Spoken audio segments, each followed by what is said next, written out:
Syllabus একটি থাকে civil appeal এবং সিভিল রিভিশন।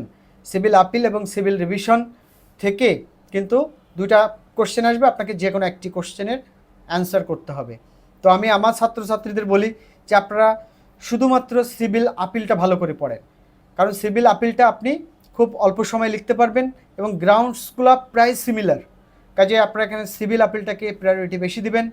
দ্বিতীয় যেটা আসে সেটি হচ্ছে ক্রিমিনাল আপিল আসে এবং কসমেন, এই দুটি কোশ্চেন থাকে, একটি কোশ্চেনের উত্তর দিতে হয়।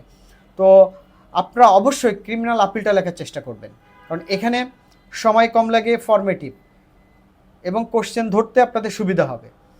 এবং তৃতীয় যে সেটটা সেখানে আপনাদের থাকবে দুইটা রিট।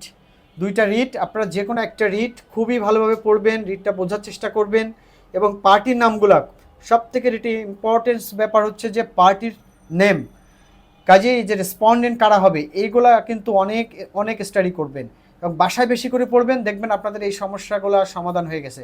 কাজেই সিভিল আপিল, ক্রিমিনাল আপিল এবং একটি রিট আপনারা ভালো করে দেখে আসবেন, পড়াশোনা করবেন, আশা করি সকলে পাশ করে যাবেন।